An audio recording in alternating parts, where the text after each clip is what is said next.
Swag Radio. Swagger all day, baby. Swagger all day, baby. What's up, what's up, what's up? It's your boy Trainers on the Black Knight representing Swag Magazine and that Swag Radio to the fullest. And I'm chilling today with my sister, Miss Asia Sparks. What's up, sis? Swag in the building. It's your girl Asia Sparks. Sparkle love. What's good with you, sis? What you been up to, man? Tell the people what you been up to, because you know we outside. Yeah, we outside. I mean, we outside. They try to say they outside, but they ain't that outside like my girl B said. But no, you know, it's a lot that's been going on. Like, you know, we just been working. We try to say we staying out the way, but we definitely in the way, bulldozing through that door in the industry, just taking it one day at a time, as always. You know? Yeah, you got. I mean, you got a new single out, right? Yes, people was dying. I do. I actually have a few new singles out. Oh yeah. Yeah, a few singles that I've done with a couple of other artists. I have a single. It's actually an abbreviation. It's I Know You Know or something like that, but it's with Texas Rain and myself, so that was a collaboration. I also have another collaboration with Blanche Monroe. It's actually the remix, but it's called Bossed Up. She just put that out. Awesome. And I also I'm about to drop the music video for my single Pray For Me, which is produced and written by me. So I'm really excited because a lot of people don't know that I actually can sing. So you showing them your singing chops and your productional skills this time too, huh? Yeah, finally. That's what's up. Yeah, finally, because I think that you know, I've had a lot of skills that haven't been necessarily shown to the world, and I think that it just comes with time and being, you know, comfortable being an artist. Right. A lot of people don't know that I can produce. A lot of people don't know that I directed a lot of my music videos in the beginning. So, you know, I'm excited to kind of take ownership of that. I mean, cats be like, wow, like Asia was like just murdering the industry. She was just like coming out the gate with fire on top of fire. And then you said, hold up, I'm gonna try this acting thing out. You've been doing the same thing. You had the same energy in the acting like you did the music. So what's going on with the acting? I think the acting, I always tell people before I did music, I always had a gift of expression. And so I think that's kind of what made me stand out against a lot of artists, is because I was always so expressive and like a lot of people would say aggressive. I would just say passionate and expressive. And so with that in me, knowing that I have that in me, it just caused it to be easier for me to be an actress. My first acting opportunity I actually got through music. I was performing at the Warner Brothers convention, and I had met Bobby Valentino straight off stage, and he said, "Oh, you're a firecracker. And I have this movie that I want you to star in. So if you're serious about it, you know, you can come to Atlanta and, you know, you can have the role." So I went to Atlanta, and then BET soon got on the project, and I didn't realize how big it was until I was sitting across from like Carlton Payne, that's Cole from Martin, DC Young Fly, Patrice Fisher from Zane Sex Chronicles, Juanette Marie, that's currently on BMF.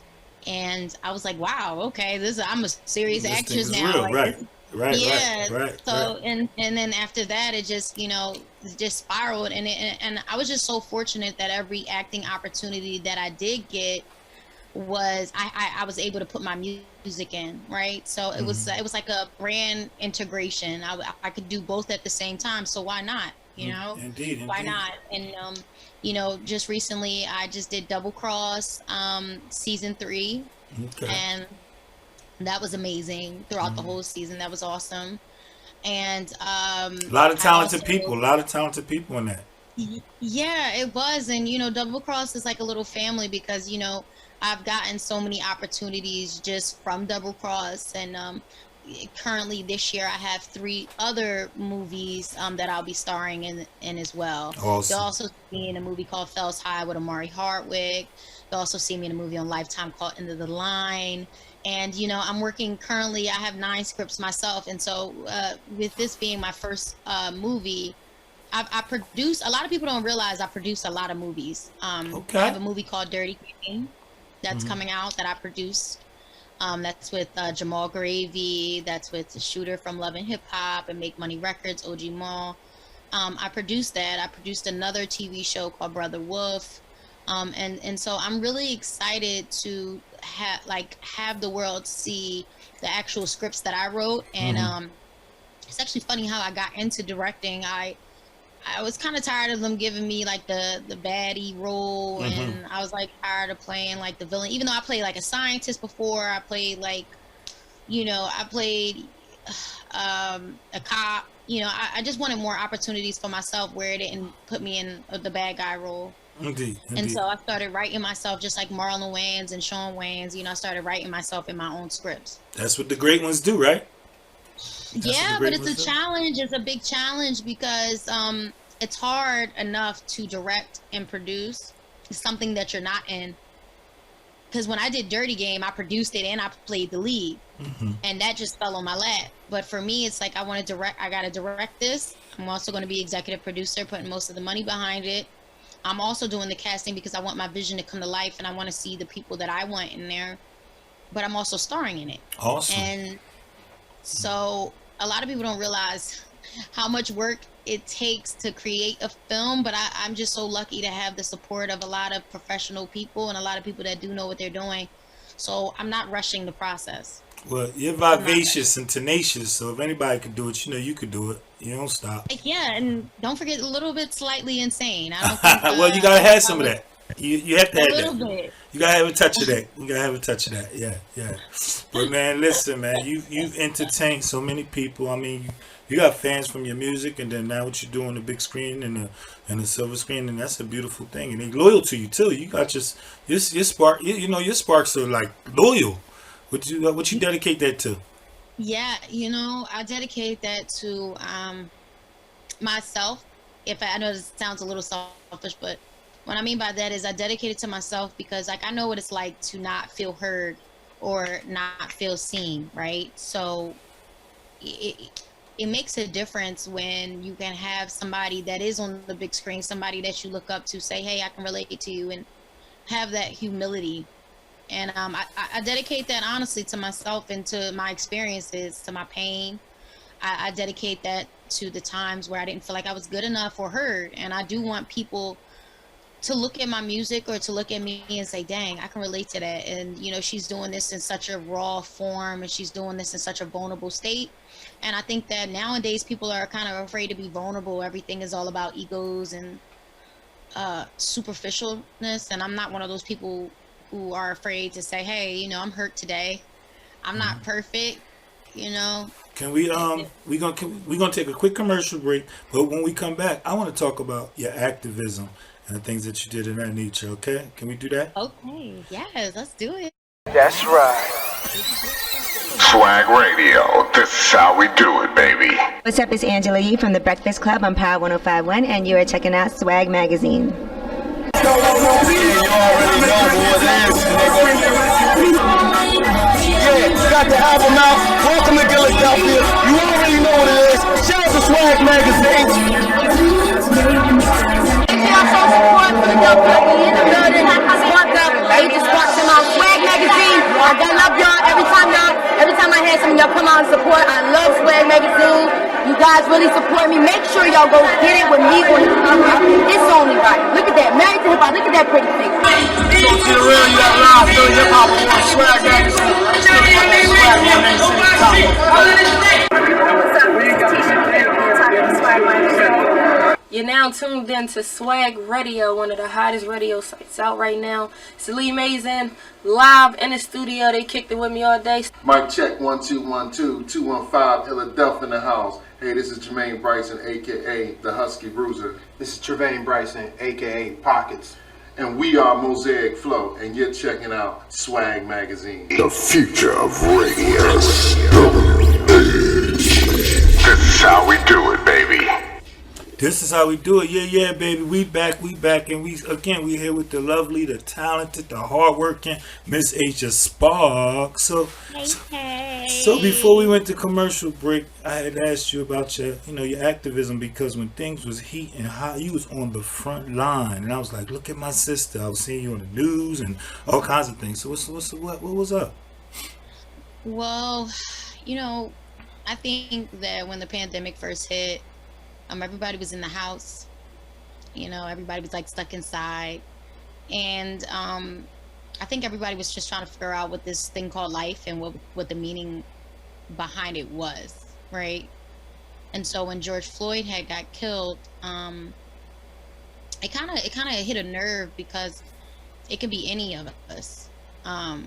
It could be any of us, and I've been through things as well, as far as, you know, with police and things like that. And more so, there's a big issue with trust within all of our communities, right? It's like men don't trust women, women don't trust men, people don't trust cops, cops don't trust us, and it's just this cycle of never-ending violence, and a cycle of just systemic racism, we like to call it, right? So when George Floyd had got killed, and that was a strike, but then like when Breonna Taylor got killed, it was like another strike. And then we have all of these other people that have, Tamir Rice and a lot of other people that have been, you know, hurt. Now, mind you, I was with a group. It was Love Parq, myself and a couple other artists.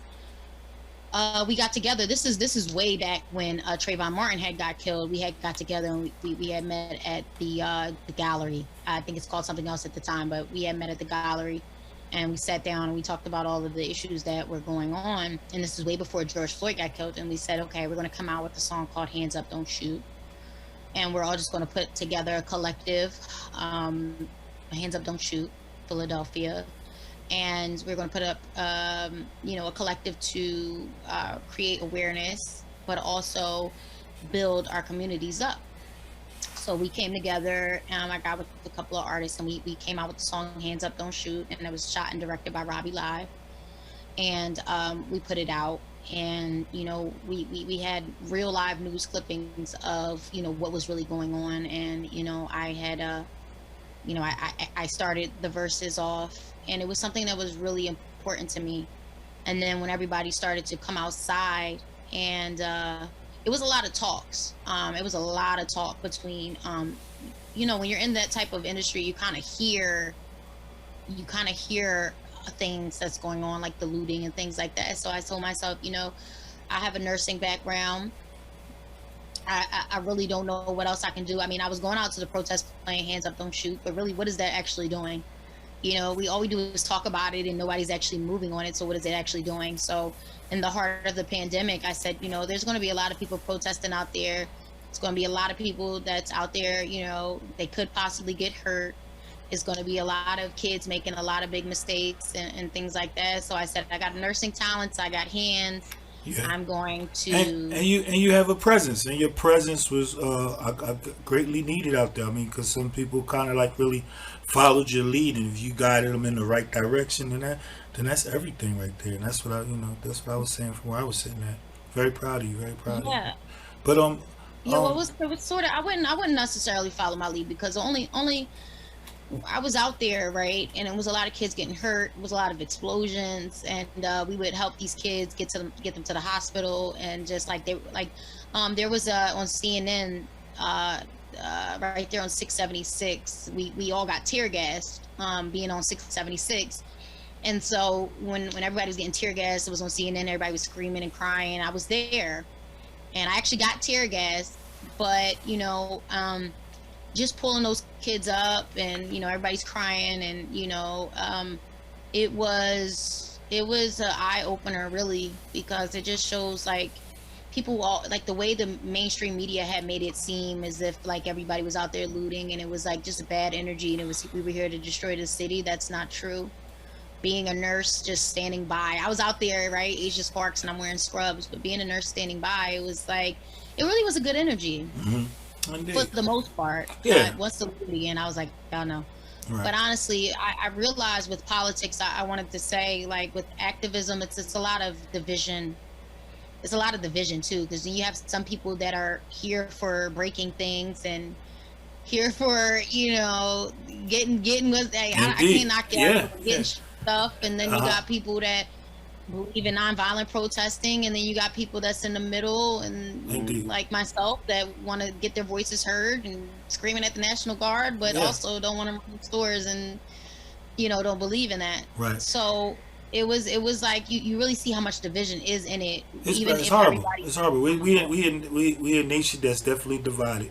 But we're gonna keep kind of trying to just do our parts, and I'm just proud of you. We always proud of you over here at Swag Magazine. When we first interviewed Asia Sparks, remember we had like a little camcorder. Now we got a whole studio. You had your first album. Now you just got a whole body of work. So we just want to keep seeing you do what you do. Keep being healthy. Keep being strong. Keep being you, man. Miss Asia Sparks, for real. And real quick, please tell them your social media, how they can get with you for features, for jobs, at whatever. Just let them know.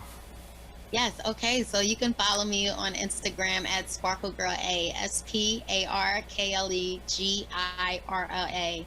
That is my one-stop shop. You can go you can book me there. You can click the link in my bio. You have everything, my movies, my music videos, everything new, everything that I've done as far as my foundation is concerned. You guys can link in with that. You guys can also go to my YouTube at SparkleGirlA. Everything is at SparkleGirlA, SparkleGirla. You can also get beats from me. You can also get a feature from me if I'm available, if I'm not on set. And just tune in with me, tap in with me, because I'm always posting content and I'm always doing things like that. So just connect with me. I'm always looking for new dancers and DJs and drummers and live instruments, everything. I'm looking for everything. And if you're an actor as well, make sure you hit me up, Asia Sparks Acting or A Spark Production 2020@gmail.com. Send your headshots. I have plenty of opportunities, and I don't have a problem with sharing any of them with anybody. So make sure y'all hit me up. There it is. There you have it from yours, Miss Asia Sparks. Thank you, fam. Love you, sis. Love you, sis. Love you guys. Be blessed. Swag Radio. Swagger all day, baby.